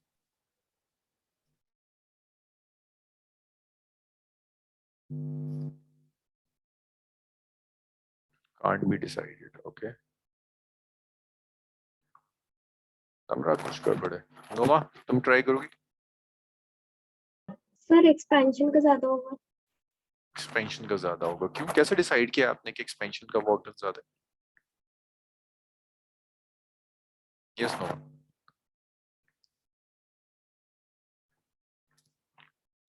एक्सपेंशन का ज्यादा है, कैसे डिसाइड किया? अच्छा, रीजन नहीं है। सालिक, आप बताएंगे एक्सपेंशन का ज्यादा है, कंप्रेशन का ज्यादा है, या ये भी डिसाइड नहीं किया जा सकता? एक्सपेंशन का ज्यादा है मेरे हिसाब से। क्यों? रीजन होगा, कैसे डिसाइड करो? ओके उमर, आप फिर गलत है। और बताएगा देवांश, तुम बताओगे कौन सा वर्क डन ज्यादा है फर्स्ट वाले में, एक्सपेंशन और कंप्रेशन? Sir expansion. क्यों, रीजन? सर विजुअली विजिबल है कि एरिया ज्यादा है उसका। क्लियर है ना यार, देखो सही कह रहे हैं। जब एक्सपेंशन हो रहा है ना, तो ये वर्क डन है, this is the work done in expansion. Compression में ये कर्व है, इस कर्व के अंदर ये एरिया होगा,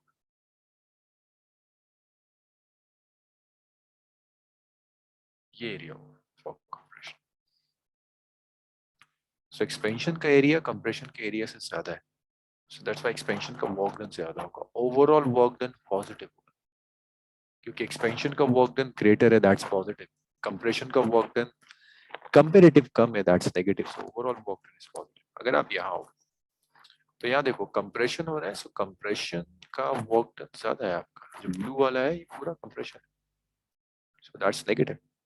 इतना सा एक्सपेंशन, तो ये जो मैं रेड से ड्रॉ कर रहा हूँ, this is work done for expansion. Overall blue वाला ज्यादा है, which is negative, so overall work done will be negative. तो इसको आप, या तो आप ऐसे हर क्वेश्चन में देख सकते हैं कि एक्सपेंशन ज्यादा हो रहा है, कंप्रेशन ज्यादा हो रहा है, या ऐसे आप याद रख सकते हो कि जब भी क्लॉकवाइज होगा हमेशा एक्सपेंशन ज्यादा है, जब भी एंटी क्लॉकवाइज होगा कंप्रेशन ज्यादा है। तो आप लिख सकते हैं अगर साइक्लिक प्रोसेस क्लॉकवाइज है, if this process is clockwise, then your work done is positive. If the process is anti-clockwise, if it is anti-clockwise, then work done is negative. अगर ये clockwise है तो work done positive है, anti-clockwise है तो work done negative। Note it down. ये तो ऊपर का लिख लिया, इसको पीवी डायग्राम, पीवी डायग्राम तो लिख लिया था आपने, नहीं लिखा था? सर ऊपर से लिखना है। सर इसके ऊपर से I will do few numericals on it.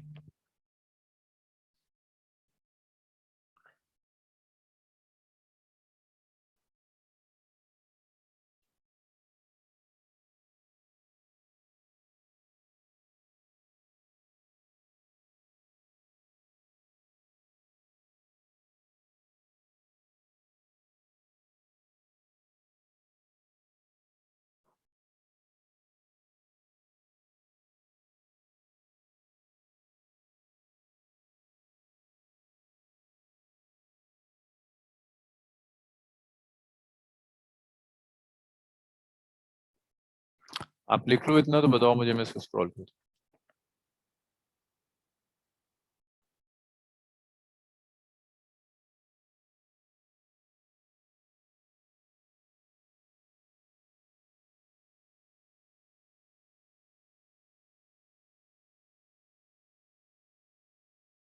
Done.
Call करूँगा, लिख लिया था। Yes sir.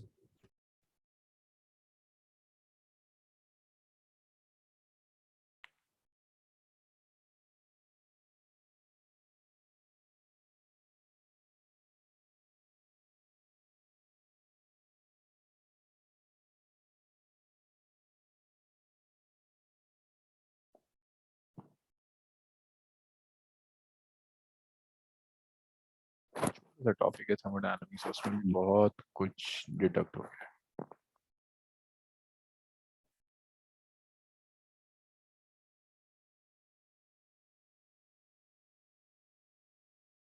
इंटरेस्टिंग पार्ट तब आता है जब थोड़ा बहुत ना वर्क डन वगैरह आप सीख जाते हो,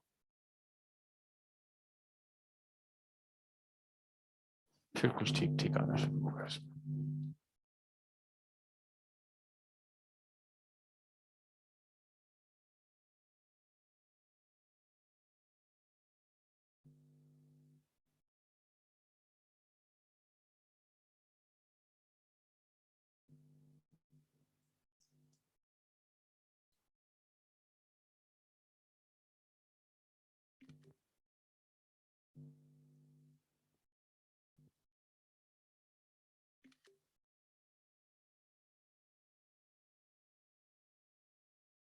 yes yes Rishik, we will studying this part also.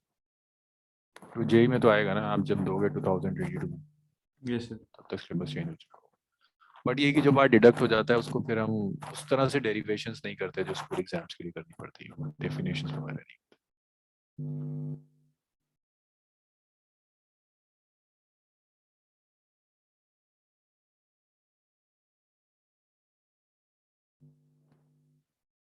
बस वो पोर्शन ना जो जे एडवांस में आएगा उसको मैं अभी टच नहीं करता, अभी तो मैं आपकी क्लास को पूरा जे मेंस तक लेकर जाता हूँ। बाकी आप संदीप सर के साथ आ रहे हैं ना, संदीप सर की बैचेस में आते हैं आप? Yes sir. तो संदीप सर हमारा ये कॉम्बिनेशन है, मैं मेंस तक लेके चलता हूँ, एडवांस वाला सारा पार्ट संदीप सर कवर करते हैं।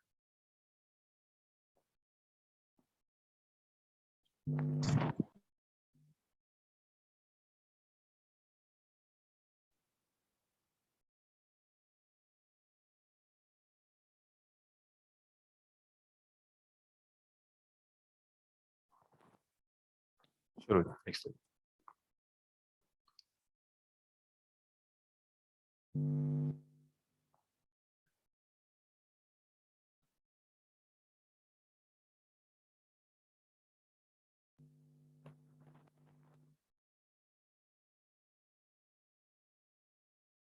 संदीप सर रोटेशन करा रहे हैं ना अभी?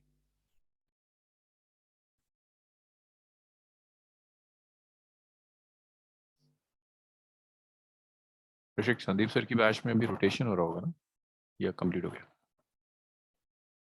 सर वो हो गया। अच्छा, कि फिर पोस्टपोन हो गया? हाँ सर, मेरा तो वही था सर, मैं तो संडे को पूरा प्रिपेयर करके जाने के था, बट फिर अच्छा सर। अच्छा, और जितना सिलेबस कवर हो सकता है कर। 11th वाला जो बच्चा है ना जिस 11th में अप्लाई किया हुआ है, उसके चांसेस बढ़ते जा रहे सर 11th पूरी होने वाली है तो पूरी 11th ही आती है तो काफी। हैं। 11th का भी कुछ पोर्शन आता है स्पेशली इलेक्ट्रोस्टैटिक्स, मुझे लग रहा है जब तक डेट आएगी ना 11th वाला भी पोर्शन कराया, 12th वाला भी स्टार्टिंग का कराया जा सकता है। एक बार क्रैक हो गया ना 11th में की तो बहुत सेफ साइड बैठे हुए। चलो next. So this is a simple example.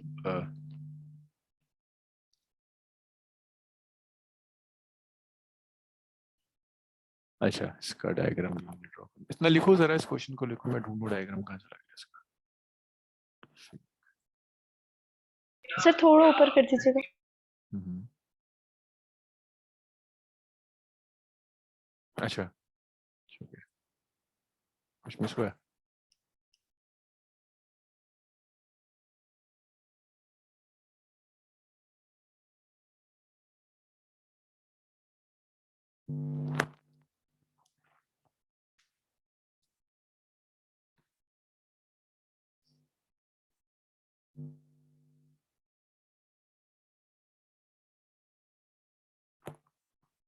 Done.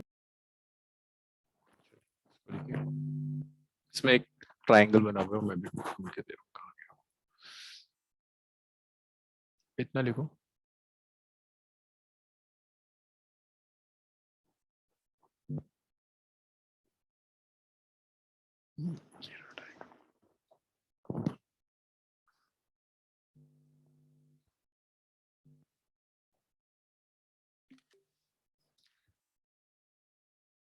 देखो यहाँ पर ना एक छोटी सी प्रॉब्लम आती है, इशू आता है, इसको तो मैं सॉल्व करूंगा साथ में। इशू ये आता है कि यूजुअली जब आप कोऑर्डिनेट्स लिखते हो तो पहले आप एक्स कोऑर्डिनेट लिखते हैं और फिर आप वाई कोऑर्डिनेट लिखते हैं। अगर मैं कह रहा हूँ 2 3 तो इसका मतलब है 2 इज एक्स कोऑर्डिनेट और 3 इज वाई कोऑर्डिनेट। यहाँ थोड़ा सा उल्टा हो जाता है। यहाँ जब भी आप कोऑर्डिनेट्स लिखते हैं ना तो आप पहले प्रेशर लिखते हैं और फिर वॉल्यूम लिखते हैं। दैट मीन्स ये 4 प्रेशर है 1 वॉल्यूम है, 2 प्रेशर है 4 वॉल्यूम है, 2 प्रेशर है 1 वॉल्यूम है। और यहाँ देखो ग्राफ में P वर्सेस V दिया हुआ। तो अगर ये 4 1 दिया हुआ है तो 4 ये x कोऑर्डिनेट नहीं है, ये 4 y कोऑर्डिनेट है P है, और ये 1 x कोऑर्डिनेट है P है। ये एक कन्वेंशन है जो कि थर्मोडायनामिक्स में उल्टी हो जाती है। पहला प्रेशर है, दूसरा वॉल्यूम। तो उसने आपको ये प्रोसेस दिया हुआ है, कह रहा है हर पाथ के लिए, जैसे आपसे कह रहा है ना अलग अलग पाथ के लिए, A से B, B से C and C to S, हर पाथ में वर्क डन कैलकुलेट करो। A से B का, B से C का, C से A का, हर पाथ का वर्क डन कैलकुलेट कीजिए। जब आप A से B का वर्क डन कैलकुलेट करेंगे तो मुझे बताया कोई A से B का वर्क डन क्या होगा, कैसे निकालोगे? A से लेकर B तक का वर्क डन पूरा ले लें, एरिया एरिया अंडर का एरिया अंडर ग्राफ।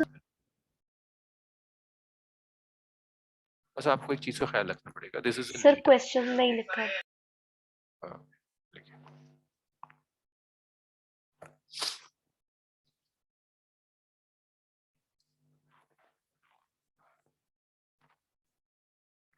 सर ये कौन सी बुक से है?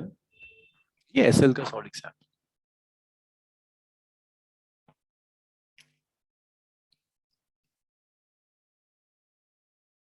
ओके देवन, गुड।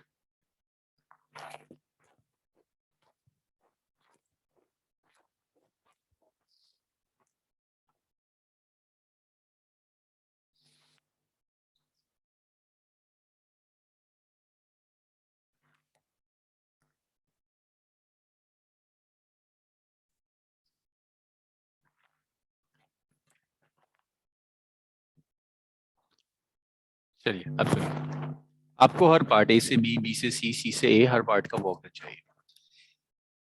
ये देखो, ये कोऑर्डिनेट आपको लीटर में गिवन है।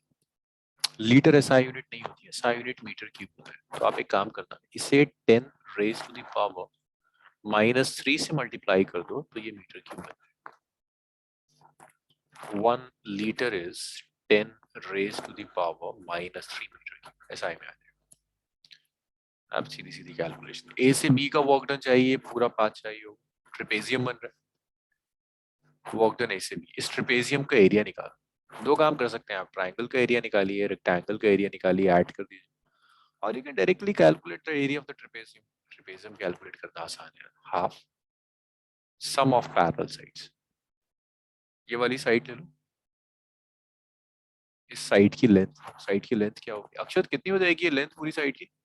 एक इस साइड की लेंथ बताना अक्षत मुझे, और इसकी लेंथ बताना कितना है। अक्षत कहाँ गया? 4 इंटू, है ना, ये 4 हो गया और ये 2 हो गया, तो sum of parallel sides it will be 4 + 2 multiplied by distance between them. ये कितना हो जाएगा अक्षत, ये भी बता दो यार, यहाँ तक तो ठीक थे तुम, ये और बता दो मुझे कितना हो जाएगा इस इक्वेशन। 3, very good. 3 हो गया इंटू 10 रेज़ पावर -3। तो ये एक लाइन में कैलकुलेशन हो गई, 6/2 3 हो गया, so it's 9 into 10 raise to the power -3। ये वर्क है। अब आप एक काम और कर सकते हो, A से B का वर्क डन आ गया, अब आपको B से, अच्छा एक्सपेंशन हो रहा है कंप्रेशन हो रहा है A से B जाने में, वॉल्यूम इंक्रीज हो रहा है डिक्रीज हो रहा है? जब हम ए से बी जा रहे हैं तो एक्सपेंशन है, कंप्रेशन है नोआ, एक्सपेंशन। एक्सपेंशन है। है ना, वॉल्यूम इंक्रीज हो रहा है, so it will be positive, so positive। अगर मैं कंप्रेशन ले रहा हूँ, वॉकडन में कहता हूँ बी से सी चलते हैं, बी से सी जब आप जाओगे दैट्स कंप्रेशन। ये जो आपको नीचे रेक्टेंगल दिया हुआ है, बस रेक्टेंगल का एरिया चाहिए। रेक्टेंगल का एरिया क्या होता है? Length into breadth. तो एक डायमेंशन है रेक्टेंगल की 3, दूसरी डायमेंशन है रेक्टेंगल की 2, 3 into 2 which is equal to 6। बस ख्याल रखना है कि ये जो x कोऑर्डिनेट है that's 3 into 10 raised to -3 metre cube value.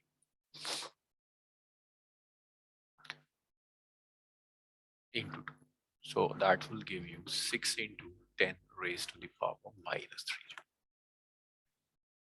WAB आ गया, WBC आ गया, नेक्स्ट आइए आपको CA, work done from C to B। तो जब आप पॉजिटिव होगा हाँ पर साइन। जब आप C से A जा रहे हो, C से A का वर्क डन कितना होना चाहिए? Is there any change in volume? No sir. C से A कोई वॉल्यूम में चेंज नहीं है, पहले भी वॉल्यूम 1 था, बाद में भी वॉल्यूम 1 है, नो चेंज इन वॉल्यूम। तो वर्क डन जो होगा that work done will B same. चलिए इसको लिख लेते straight forward calculation.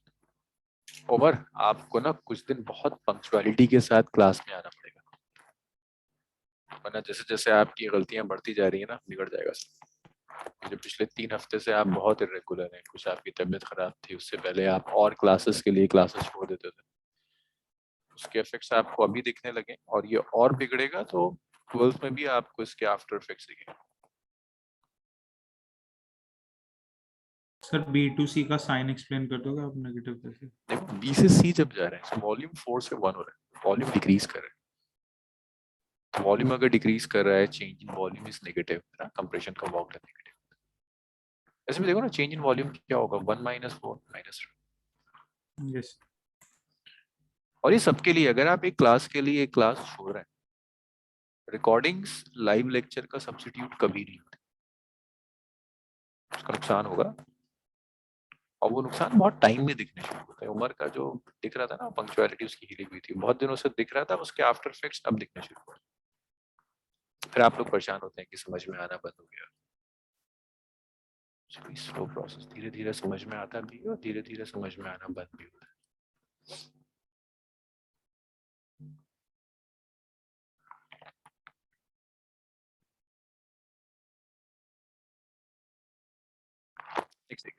So again इसके ऊपर भी आपके पास डायरेक्ट क्वेश्चन नहीं आएगा, मतलब ऐसा नहीं आएगा आपके पास जेई में कि आपको दे दे पीवी डायग्राम और आपसे कह रहा है वॉक डन बताओ। क्वेश्चंस जो आपके पास आएंगे दे आर जो कुछ अब तक पढ़ा है आपने वो सब plus first law of thermodynamics, यहां से क्वेश्चन आने शुरू होंगे। First law of thermodynamics, zeroth law first law के बाद पढ़ेंगे, पहले देखो first law of thermodynamics. First law of thermodynamics is nothing but conservation of energy. It's simply conservation of energy.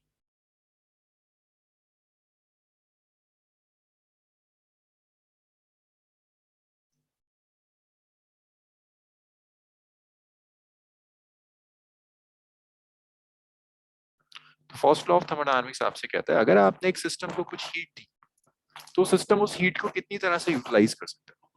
System उस हीट को 2 तरह से यूज कर सकता है, या तो उस हीट की वजह से सिस्टम कुछ वर्क डन करेगा, या उस हीट की वजह से सिस्टम की एनर्जी चेंज करेगा। तो सिस्टम हीट को 2 तरह से यूटिलाइज करेगा, जो भी आपने हीट दी, या तो अपनी इंटरनल एनर्जी चेंज कर देगा, या सिस्टम कुछ वर्क डन करता है। आप ऐसे भी लिख सकते हैं कि जो भी आपने हीट दी उस हीट की वजह से या तो इंटरनल एनर्जी में चेंज आएगा या कुछ वर्क डन आएगा। This is first law of thermodynamics, it's simply conservation of energy. आपने हीट दी या तो इंटरनल एनर्जी चेंज होगी, अगर इंटरनल एनर्जी में चेंज नहीं हुआ तो वर्क डन चला जाएगा। अब यहाँ साइन कन्वेंशन यूज करते हैं कि अगर सिस्टम हीट एब्जॉर्ब करता है,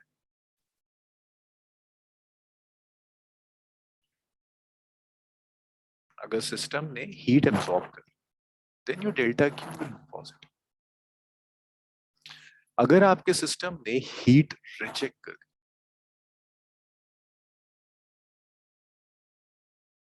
then your delta Q will be negative. अगर आपका सिस्टम की इंटरनल एनर्जी इंक्रीज हो रही है, आप कह सकते हो टेम्परेचर इंक्रीज हो रहा है। अगर टेम्परेचर इंक्रीज होगा मींस इंटरनल एनर्जी इंक्रीज होगा।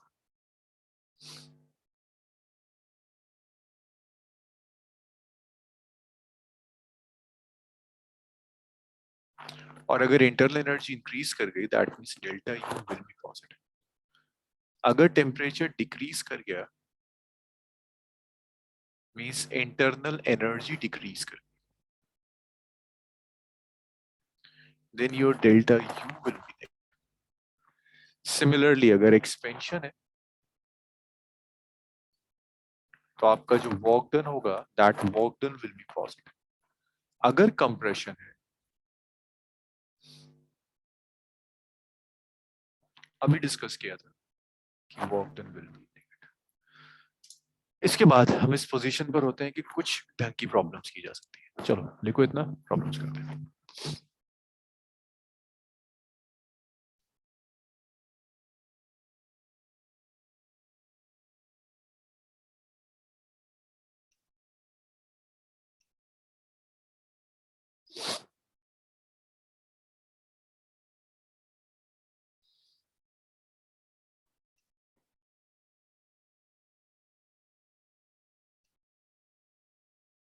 Just 1 second over. 1 second.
लिख लिया ना?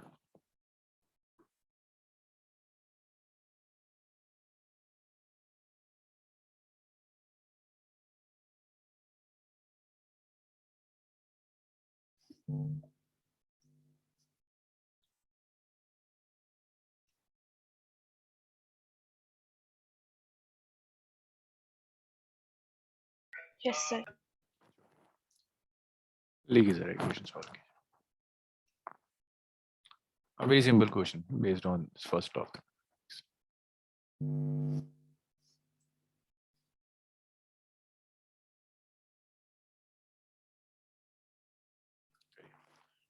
सॉल्व करिए और आंसर चार्ट में लिखिए।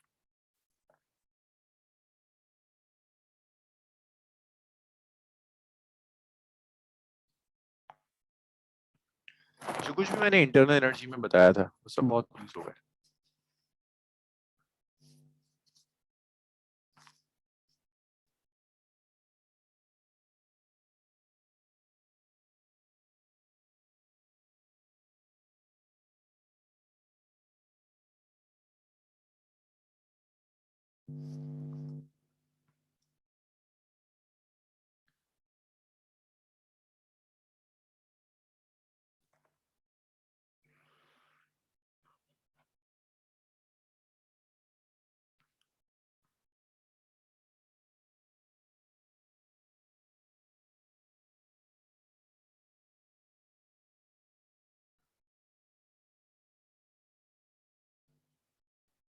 Okay, good Devin, सही आ रहा है।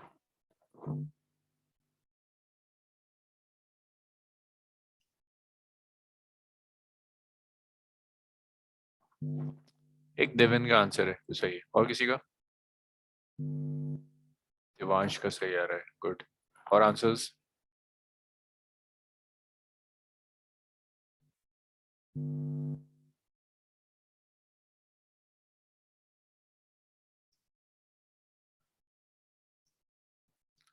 मेरा कुछ गड़बड़ है बच्चे।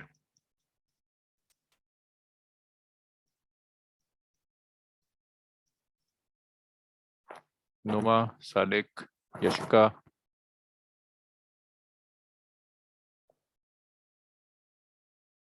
अक्षत,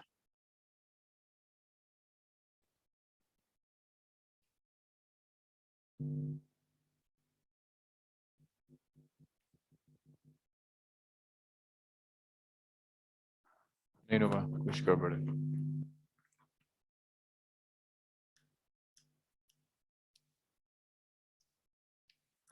सालिक गड़बड़ है। Simple first law of thermodynamics. हाँ अब कुछ ठीक है।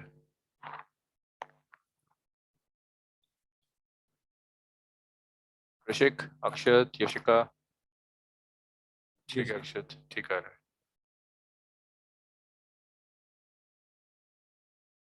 देखो ये जो क्लोज लूप है ना, इस क्लोज लूप में जो भी वर्क डन होगा वो पहले आप कैलकुलेट पूरे पाथ। तो आप भी कुछ करोगे ए बी सी पूरे क्लोज लूप है, वर्क डन आप कैलकुलेट।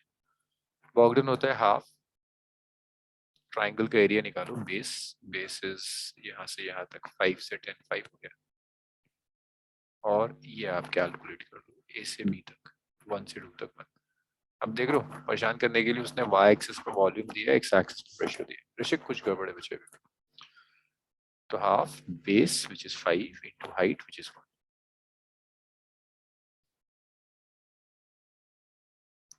So that's 2.5। अब आपको डिसाइड करना है इट्स प्लस और माइनस, इट्स एंटी क्लॉकवाइज। मैंने किया था क्लॉकवाइज एक्सपेंशन पॉजिटिव लेते हैं, देखो क्लॉज साइक्लिक में कहा गया, कहीं लिखा था ना साइक्लिक के अंदर अगर क्लॉकवाइज होगा तो पॉजिटिव लेंगे और एंटी क्लॉकवाइज होगा तो नेगेटिव लेंगे। क्लॉकवाइज पॉजिटिव था, एंटी क्लॉकवाइज नहीं, वही यूज करा। तो ये एंटी क्लॉकवाइज है, दैट मीन्स यहाँ कंप्रेशन ज्यादा हुआ, -2.5। लेकिन ये टोटल वर्क डन है ए से बी, WABC का मतलब है work done from A to B plus work done from B to C plus work done from C to. Total work done A से बी, बी से सी और सी से ए का वर्क। लेकिन आपको ये पता है टोटल जो हीट सप्लाई करी है that is 5 delta Q given है 5। तो आपने सिस्टम को हीट सप्लाई करी है, सिस्टम ने हीट एब्जॉर्ब करी होगी, दैट्स 5। बस चेंज इन इंटरनल एनर्जी और मिल जाए तो फिर तो problem solve. Change in internal energy के लिए आप क्या करोगे, देखो साइक्लिक प्रोसेस है, सिस्टम ने जहां से शुरू किया दोबारा वहीं आ गया। इंटरनल एनर्जी डिपेंड करता है सिर्फ इनिशियल और फाइनल पोजीशन पर। अक्षर चेंज इन इंटरनल एनर्जी कितना होगा ये बताइए। सिस्टम ने जहां से शुरू किया दोबारा वहीं आ गया। इंटरनल एनर्जी गुड डिपेंड करता है सिर्फ इनिशियल और फाइनल स्टेट की। So the change in internal energy will be 0 for cyclic process. ये याद रखिएगा, चेंज इन इंटरनल एनर्जी। तो आप ये यूज कर सकते हो, दिस इज 0। जब आप वैल्यूज रखोगे आप ऐसे लिखोगे delta Q is delta U plus delta W. Delta Q is 5, delta U is 0, delta W जो होगा दैट्स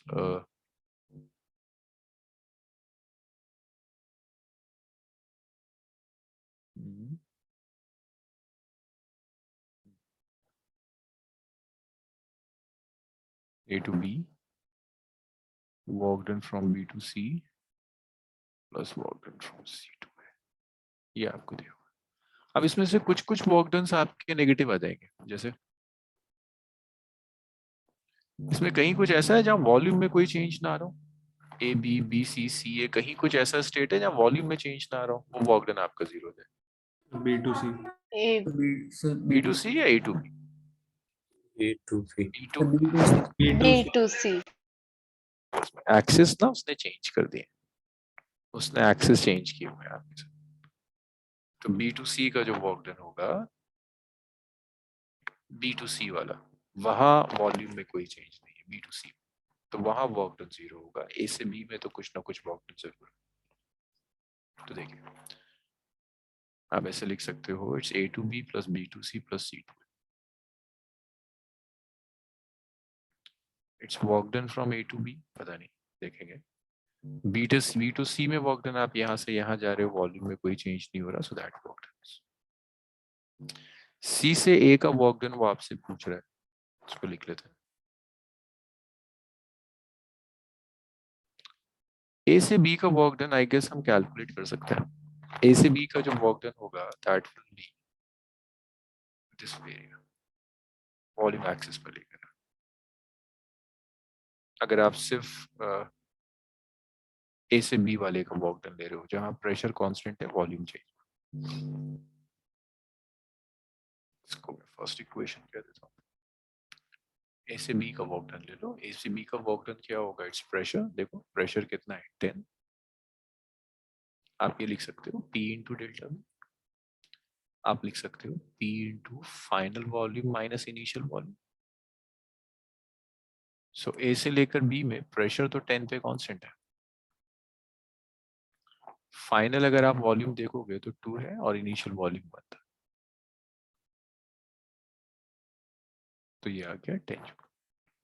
तो अगर मैं यहाँ सब्स्टिट्यूट कर दूं तो ये हो गया 5। ए से बी का वर्क डन इज 10 प्लस सी से ए का वर्क डन चाहिए। तो आप यहाँ से लिख सकते हो कि सी से ए का जो वर्क डन होगा that will be minus of, that's minus of. तो इस डेटा की तो जरूरत ही नहीं है, लिख लीजिए। सर हाँ, हम डायरेक्टली एरिया अंडर ग्राफ उसके लिए नहीं कर सकते थे? एरिया अंडर द ग्राफ से भी हम कर सकते हैं। सी से ए का वर्क डन चाहिए ना, तो वहां से कितना आएगा?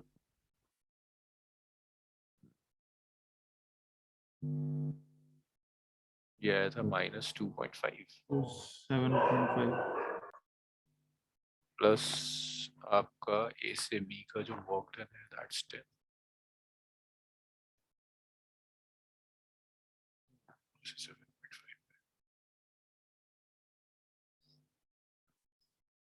Let me think. उसकी जरूरत नहीं होनी चाहिए।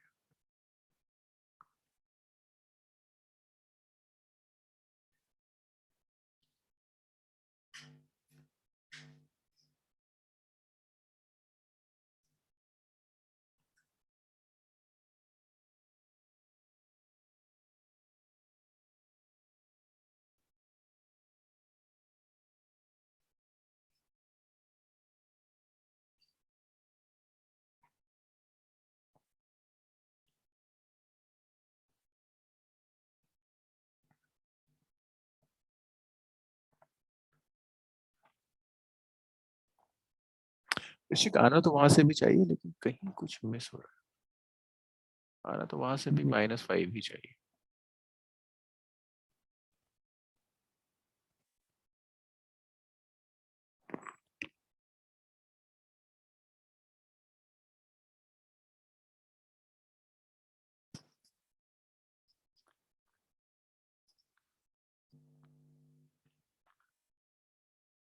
सर ऐसे तो नहीं हमारी यहाँ गलती हुई हो कोई?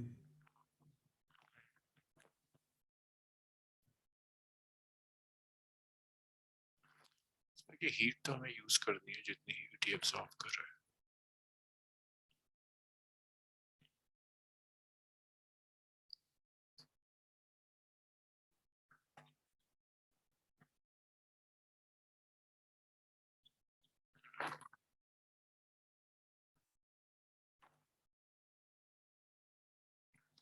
Correct answer -5। देखना वहां से क्यों।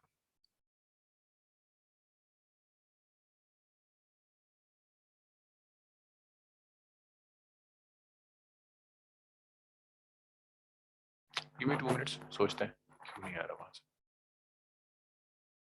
अब ये तो करेक्ट बात है, लेकिन आना वहां से भी चाहिए। टोटल वर्क डन अगर हमने साइक्लिक प्रोसेस से निकाल दिया तो तीनों पाथ के वर्क डन को ऐड करने के बाद वर्क डन मिलना चाहिए।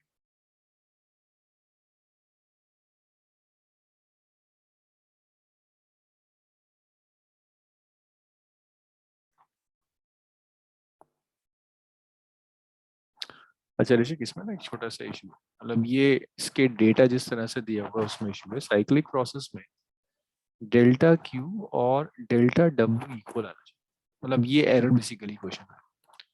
वर्क डन और हीट कंटेंट, क्योंकि चेंज इन इंटरनल एनर्जी तो जीरो है, लेकिन प्रॉब्लम ये है कि वो 5 जूल की हीट दे रहा है और टोटल वर्क डन जो आप यहाँ से कैलकुलेट करोगे दैट्स माइनस ऑफ 2.5। तो ये एरर है, उसने जो दी है हीट, ये हीट 5 दी होनी चाहिए थी, दैट शुड बी 2.5, तब जाकर आप दोनों जगह से मैच करते तो आंसर सेम। तो ये एरर यहाँ पर इस क्वेश्चन इसके अंदर है, अगर वो साइक्लिक प्रोसेस दे रहा है। सर ग्राफ से कितना आ रहा है? ग्राफ से माइनस 2.5, ट्राइंगल का तो एरिया आएगा बेस डिवाइड।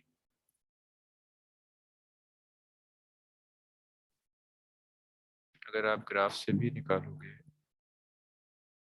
तो नहीं आप सर, सर ट्रेपीजियम को नहीं निकालेंगे हम A2C में?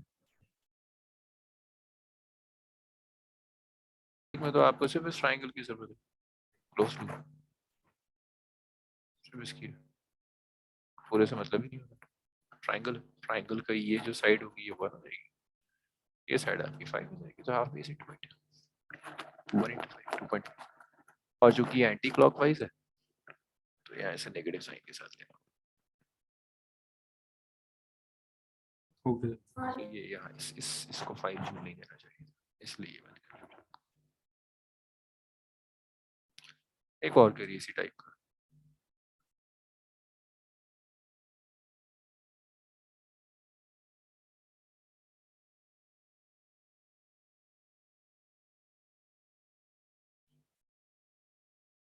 चलिए इसको भी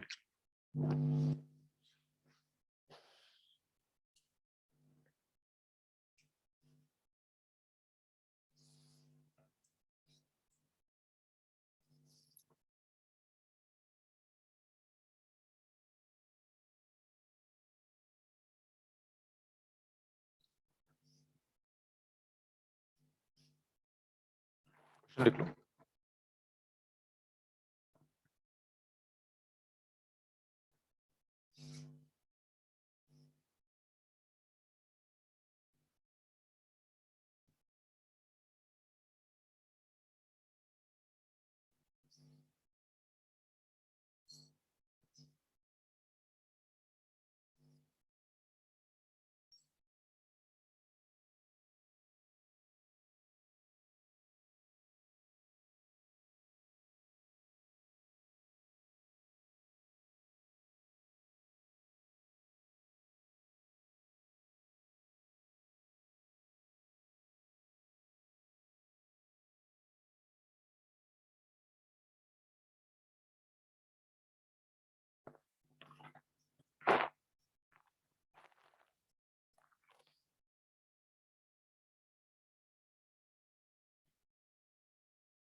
सर ग्राफ दिखा दो।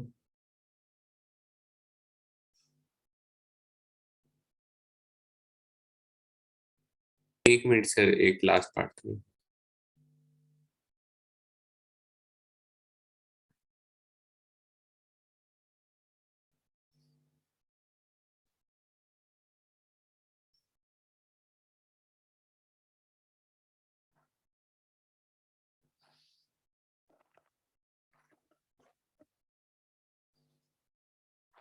सो देखिए,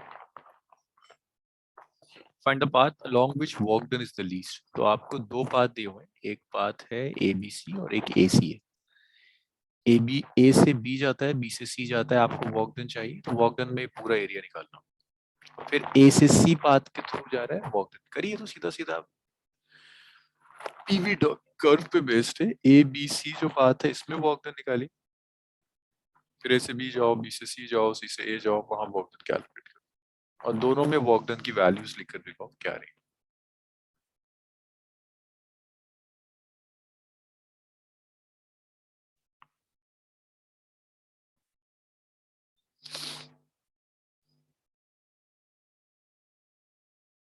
ए से बी में तो कोई वर्क डन ही नहीं होगा, जो होगा बी से सी में होगा। ये पूरा एरिया निकालो तो वन लाइन कैलकुलेशन। मुझे बीसी का वर्क डन लिखकर दिखाओ और एसी का वर्क डन लिखकर दिखाओ कितना आ रहा है, जस्ट कंपेयर कर लो किसका वर्क डन कम है ज्यादा है। हालांकि ये तो एरिया देखकर भी पता चल रहा है कि किसका वर्क डन कम है किसका ज्यादा है।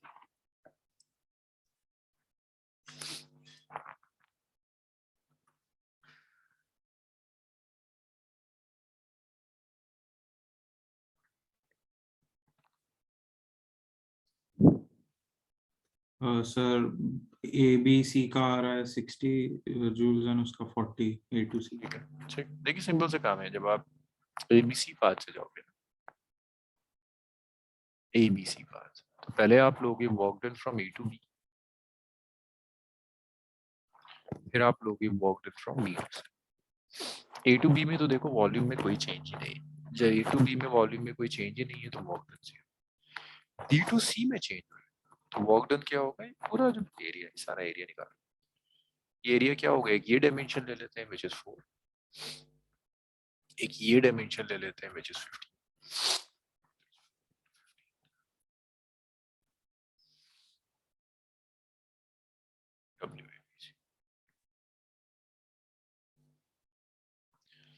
इसके बाद नेक्स्ट देखिए, ए से सी में अगर आप ए से सी जा रहे हो तो आप वर्क डन कैसे कर रहे हो।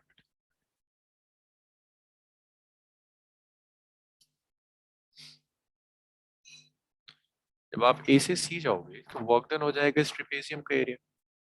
ये जो पूरा ट्रेपेजियम बन रहा है ए सी एफ ई, पूरा ट्रेपेजियम, इसका एरिया निकाल सकते हो जो रेड से मैं शो कर रहा हूँ यहाँ। Half sum of parallel sides, ये वाली साइड है 5, ये पूरी साइड है 15, so it's 5 plus 15 multiplied by distance between them, 2 से 6 तक का जो सेपरेशन होगा that's so that's 40। तो वर्क डन ए से सी तक जो आएगा that's 40।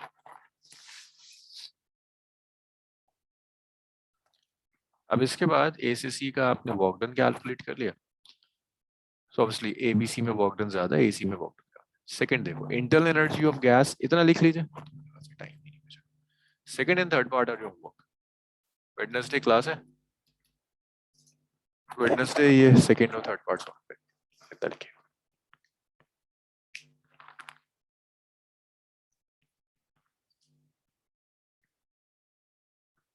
सर मेरे को डाउट था, सर हमने जैसे इसमें एसी के अलोंग हमने ट्रेपेजियम का एरिया निकाला, एसी सर हमने प्रीवियस वाले में भी तो कर सकते हैं। प्रीवियस वाले में एक क्लोज लूप था, देखो यहाँ पर आपसे पूरा एबीसी का वर्क डन अगर पूछेगा तो आप टोटल एरिया में से ट्रेपेजियम का एरिया सबट्रैक्ट करोगे तो सिर्फ ये बचेगा ना साइक्लिक प्रोसेस में। वहां भी देखो, वहां जो टोटल वर्क डन ले रहे हो आप किसका ले रहे हो, सिर्फ ए से बी का ले रहे हो, सिर्फ बी से सी का ले रहे हो, सिर्फ सी से ए ले रहे हो, कंप्लीट प्रोसेस। सर C2 ये हमें बताना है ना, तो सर हम ट्रेपेजियम लेंगे। अच्छा इतना डेटा है ट्रेपेजियम का, इतना डेटा दिया इसने साइड्स निकालने के लिए ट्रेपेजियम की, एक साइड हो जाएगी तुम्हारी। हाँ सर है, डेटा है। अच्छा हाँ इसने इतना डेटा दिया तो आप यहाँ से